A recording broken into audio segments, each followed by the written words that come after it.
Wa qad yubihul faslu tarkata ifi nahwi atal qodiya bintul waqifi. Wa qad yubihu, dan terkadang memperbolehkan apa al-faslu, kondisi pisah antara fiil dan fa'il, tarkatai, terhadap membuang tak taknis, fi nahwi atal qodiya bintul waqifi, dalam contoh atal qodiya bintul waqifi, maknanya ata datang, al qodiya terhadap Pak Hakim, siapa bintul waqifi, putri dari seorang yang wakaf. Wal hazfu, bermula membuang tak taknis, ma faslin, beserta pisah antara fiil dan fa'il, bi illa, dengan illa, itu fuddila, diunggulkan apa al hazfu, kama zaka illa fata tubnil ala, seperti contoh ma zaka illa fata tubnil ala, maknanya ma zaka, tidak bersih siapa illa fata tubnil ala, kecuali pemudi dari putranya orang yang luhur. Nah, ini sudah membahas tentang fiil yang boleh diberi tak taknis, boleh juga tidak diberi tak taknis. Untuk yang wa qad yubihul faslu tarkata ifi, ini adalah antara fiil dengan fa'il yang mu'annas terpisah oleh sebuah lafaz yang selain illa. Maka jika pemisah antara fiil dan fa'ilnya ini bukan lafaz illa, yang lebih unggul adalah diberi tak taknis. Tapi ini tetap memperbolehkan tanpa tak taknis, gitu. Seperti contoh ata al-qodiya bintul waqifi. Ata ini fi'il madi, al-qodiya maf'ul, bintul waqifi adalah fa'ilnya lafaz ata. Nah, bintul waqifi ini adalah mu'annas hakiki, ya. Tapi antara bintul waqifi yang sebagai fa'il dengan ata yang sebagai fi'il dipisahkan oleh lafaz al-qodiya. Seandainya tidak dipisahkan oleh lafaz al-qodiya, maka fi'ilnya yakni ata harus diberi tak taknis. Tapi karena dipisah oleh lafaz al-qodiya, maka boleh untuk dibuang tak taknisnya. Bisa diucapkan ata al-qodiya bintul waqifi, ya, tanpa tak taknis. Bisa juga kita ucapkan atat al-qodiya bintul waqifi dengan tak taknis. Dan yang lebih utama adalah diberi tak taknis, ya, ketika pemisah antara fiil dengan fa'ilnya ini adalah berupa lafaz selain illa. Kalau seandainya pemisahnya adalah lafaz illa, maka yang lebih baik adalah tanpa tak taknis. Seperti di nazom yang selanjutnya, wal hazfu ma faslin bila fudila, itu maksudnya begitu. Membuang tak taknis lebih diunggulkan daripada menetapkan tak taknis ketika antara fiil dan fa'il dipisahkan oleh lafaz illa. Seperti contoh ma zaka illa fata tubnil ala. Zaka ini adalah fi'il madi, kemudian fata tubnil ala ini adalah fa'ilnya yang berupa fa'il mu'annas hakiki.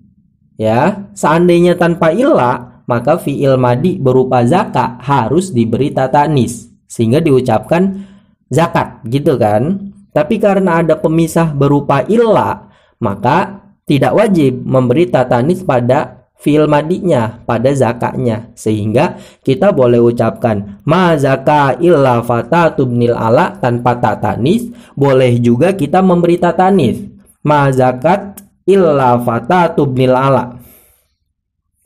Tapi yang lebih baik adalah tanpa tak taknis. sehingga diucapkan seperti yang dalam nazom mazaka illa fatatun nilala. Itu 2 poin yang dimaksud dari 2 nazom ini. Kalau nazom yang pertama itu apabila pemisah antara fiil dengan fa'il berupa mu'annas hakiki ini adalah selain illa, maka yang lebih baik adalah dipasang ta ta'nis. Tapi boleh juga ta ta'nisnya dibuang. Tapi kalau seandainya pemisah antara fiil dengan fa'il mu'annas ini berupa illa, maka yang lebih baik adalah tanpa ta ta'nis. Tapi boleh juga dipasang ta ta'nis, begitu. Kemudian wal hazfu qad yati bila faslin wa ma dhamiri dzil majazi fi syi'rin waqa. Wal hazfu bermula membuang ta ta'nis itu qad yati terkadang datang. Apa al hazfu bila faslin dengan tanpa pemisah. Wa waqa dan terjadi apa al hazfu ma dhamiri dzil majazi beserta domir muttasil yang kembali pada mu'annas majazi fi syi'rin dalam kalam syair. Nah, untuk yang wal hazfu qad yati maksudnya adalah terkadang fiil yang memiliki fa'il berupa isim zohir yang mu'annas hakiki, yang konsekuensinya fiil ini harus diberi ta ta'nis, ya, itu ternyata bisa juga tidak ada ta ta'nis, artinya ta ta'nisnya dibuang. Seperti contoh kola fulanatun. Kola berkata siapa fulanatun, fulanah. Ini sebutan untuk mu'annas kan. Fulanatun itu adalah fa'il berupa isim zohir yang mu'annas hakiki. Seharusnya teori awal wa inna matalzamu fila mudmari sampai akhir, fiilnya wajib diberi ta ta'nis sehingga diucapkan qolat fulanatun. Tapi orang Arab ini mengatakan qola fulanatun tanpa ta ta'nis. Itu seperti yang diriwayatkan oleh Imam Sibaweh, begitu. Tanpa ada pemisah tapi ta ta'nisnya dibuang. Ya, ini terkadang begitu. Kalau seandainya ada pemisah seperti nazom yang di atasnya, Ata al-Qodiyah bintul Waqifi, ini memang legal, secara ilmu nahu legal. Entah itu pemisahnya illa atau yang selain illa. Tapi kalau seandainya tidak ada pemisah antara fiil dengan fa'il berupa isim zohir yang mu'annas hakiki, maka ini tidak legal secara ilmu nahu. Tapi ternyata ada orang Arab yang menghilangkan ta ta'nisnya itu. Ya, seperti contoh itu kola fulanatun. Itu yang pertama. Kemudian yang kedua adalah ternyata pembuangan ta ta'nis juga ini dilakukan ketika fa'ilnya itu berupa domir muttasil yang kembali kepada mu'annas majazi. Kalau keterangan yang sebelumnya itu wa inna matalzamu fila mudmari kan jelas bahwa ketika fa'ilnya berupa isim domir yang muttasil, yang mu'annas, baik nanti rujuknya kepada mu'annas majazi atau mu'annas hakiki, maka fi'ilnya wajib diberi ta ta'nis. Tapi ada orang Arab yang mengatakan bahwa fi'il yang fa'ilnya adalah domir muttasil yang kembali kepada mu'annas majazi ini tanpa ta ta'nis. Tapi ini hanya dia katakan, hanya orang Arab katakan dalam kalam syair.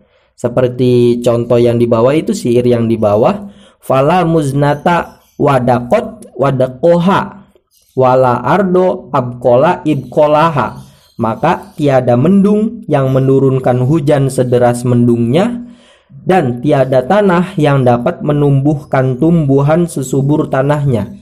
Itu ada dalam lafaz abkola. Abkola ini fi'il madi. fa'il dari abqola adalah domir muttasil yang rujuknya adalah kepada lafaz ardun, yang dimana lafaz ardun ini adalah mu'annas majazi. Seharusnya dengan teori awal wa inna matalzamu fi'il mudmari harus diucapkan wala ardo abqolat dengan tatanis. Tapi ini orang Arab ya, orang Arab dalam kalam syair tidak memberi tatanis ya. Cuman ini tidak bisa dijadikan teori. Ini sifatnya hanya terkadang gitu. Ini yang keluar dari teori nahwu. Yang pertama adalah ketika fi'il madi fa'ilnya berupa isim zohir mu'annas hakiki, ini terkadang ada orang Arab yang tidak memberi ta'tanis pada fi'il madi. Itu yang pertama. Yang kedua adalah ketika fi'il madi ini fa'ilnya berupa domir muttasil yang rujuknya kepada mu'annas majazi, tapi ini hanya dalam kalam syair. Itu dua kasus yang orang Arab tidak sesuai dengan teori nahwu.